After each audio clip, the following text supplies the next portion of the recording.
원하는 일들이 모두 이루어지면 당신의 생활이 꿈꾸던 모습으로 바뀔까?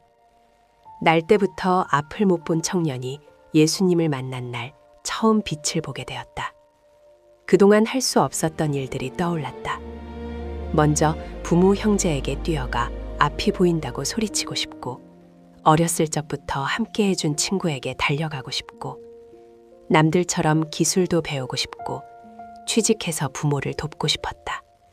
지극히 일상적인 생활을 하고 싶었다. 본문에서 생애 처음으로 앞을 보게 된 청년의 생활을 살펴보면 두 가지를 배우게 된다. 첫 번째, 당신이 원하는 조건이 딱딱 맞으면 삶의 모든 문제는 사라지고 마음에는 평안이 넘치고 이상적인 생활을 할 것이라는 고정관념이 있다. 그러나 이상적인 현실을 세상에서 기대할 수 없다. 두 번째로, 하나님께서 당신의 고통을 당장 가볍게 해주지 않는다 해서 낙심하지 말아야 한다. 때론 말도 되지 않는 현실이라도 기다림은 인생이 깊어지고 강해지는 은혜의 시간이 될 것이다. 고정관념. 앞 못 보는 고통이 사라진 날, 세상이 천국처럼 바뀔 것 같았다. 그만큼 간절했다. 앞을 보게 되었지만 세상은 달라지지 않았다. 그들이 전에 맹인이었던 사람을 데리고 바리새인들에게 갔더라. 예수께서 진흙을 이겨 눈을 뜨게 하신 날은 안식일이라. 그러므로 바리새인들도 그가 어떻게 보게 되었는지를 물으니 이르되 그 사람이 진흙을 내 눈에 바르매 내가 씻고 보나이다 하니, 사람들이 그를 바리새인들에게 데려갔다. 끌려간 것이나 다름없다. 예수님을 고소하여 죽일 기회를 찾던 바리새인들이 예루살렘 곳곳에 사람들을 심어놓고 예수께서 안식일을 어기면 즉각 보고하라고 했다. 예수께서 맹인의 눈을 뜨게 한 날이 안식일이었다. 안식일에 일을 한 것이므로 유대인의 법으로는 안식을 어긴 것이고 안식일을 어기는 자로 고소할 기회를 얻은 것이다. 청년은 종교인들에게 신문당하고 위협받고 범죄자 취급을 당했다. 누군가 당신을 함부로 대할 때 고통스럽다.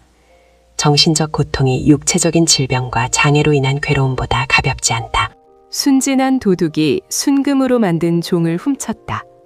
시장은 도시에 위험한 사건이 있을 때만 종을 치게 했다. 도둑은 이 종을 몰래 등에 메고 달아났다. 그런데 자신이 걸음을 옮길 때마다 등에 맨 종이 흔들리면서 댕 하고 소리가 울려 퍼지는 바람에 놀라 기겁했다. 걸음을 멈추고 생각했다. 사람들이 종소리를 듣고 집 밖으로 나오면 나는 분명 잡힐 텐데 어쩌지? 종소리가 나지 않도록 하려면 어떻게 하면 좋을까? 한참을 궁리하던 도둑은 양손으로 자신의 두 귀를 꽉 틀어막고 다시 걷기 시작했다. 그러자 종이 흔들려도 더는 종소리가 들리지 않았다. 안심한 도둑은 빨리 달아나기 위해 뛰기 시작했다. 얼마 가지 못해 요란한 종소리를 듣고 달려나온 사람들에게 붙잡히고 말았다. 내 귀만 틀어막고 나만 들리지 않는다고 해서 괜찮은 것이 아니다. 현재의 고민이 풀린 날에 또 다른 고민거리가 기다린다. 이 고통만 사라지면 모든 것이 아름답게 바뀔 것이라는 생각은 깨져야 할 고정관념이다. 청년을 신문한 바리새인들은 유대 사회를 신앙으로 건강하고 안전하게 만드는데 가장 중요한 어른들이었다. 그런데 이들은 두 가지 계획을 품고 있었다.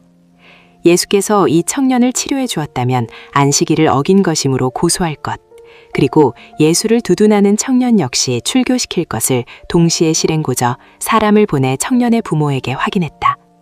청년의 부모로부터 안식일에 예수께서 아들을 치료해 주었다는 말을 들으려 했으나 부모는 그렇게 말하지 않았다. 누가 그 아이의 눈을 뜨게 해 주었는지 우리도 잘 모르겠습니다. 자기가 대답을 할 만큼 나이도 먹었으니 그 아이에게 직접 물어보십시오. 그 부모가 이렇게 말한 것은 이미 유대인들이 누구든지 예수를 그리스도로 시인하는 자는 출교하기로 결의하였으므로 그들을 무서워함이러라. 유대 사회에서 출교는 무서운 처벌이었다. 출교라는 의미로 본문에서 쓰인 단어 아포시나고고스는 문자적으로 회당 밖으로 쫓아내는 것이다. 당시 유대 사회에 여러 종류의 출교가 있었다. 첫 번째는 7일 출교이다. 비공식적 처벌로 7일 출교가 내려지면 출교당한 유대인은 일주일간 회당에 들어올 수 없었다. 두 번째는 30일 출교이다. 30일 출교는 공식적인 출교로 유대 사회에 공포되었다. 본문에 해당하는 출교는 헤렘이라 하여 영구적인 출교이다. 유대 사회와 회당에 피해를 입히는 중대한 죄를 짓거나 문둥병자에게 내려진 출교였다. 영구 출교를 당하면 그는 회당에 들어올 수 없고 사회에서 장사하거나 직업을 구할 수 없었다. 유대 공동체로부터 영구적으로 추방당하는 징계였다. 청년의 부모는 영구적 출교를 두려워하여 경사스러운 일조차 말할 수 없었다. 오래전 로마 사람들은 편지를 쓸 때 앞머리에 시발레스 베네에스트 에고 발레오란 인사말을 붙였었다. 당신이 편안하면 저도 잘 있습니다는 의미이다. 편지를 받는 이의 안부가 중요했던 것이다. 내가 좋으면 남이야 어떻게 되든 별로 신경 쓰지 않는 세상이 아닌가. 경쟁 속에서 살아남기 위해 자신을 챙기는 데 익숙해진 현대인들이 아닌가. 안부 묻기도 서먹해진 사회가 되었다. 이상적인 사회는 세상에 존재하지 않는다. 인간적, 도덕적, 종교적이고 법을 중시하는 나라가 되려 하지만 그 안에도 인간의 이기심과 독점, 거짓이 끝이 없다. 고백과 예배로 사는 생활. 예수님을 만난 후 안못 보는 고통이 사라진 날에도 청년의 생활은 이상적으로 바뀌지 않았다. 보통 사람이 겪는 현실을 고스란히 마주해야 했다. 사람에 의해 시달렸고 사회의 위협을 받았다. 육체적 고통이 빠진 자리에 정신적 고통이 차올랐다. 그런데 청년은 이를 이상히 여기거나 슬퍼하지 않았다. 그가 예수께 한 고백이다. 주여 내가 믿나이다 하고 절하는지라. 예수님을 믿는다는 고백, 그리고 예수께 절했다.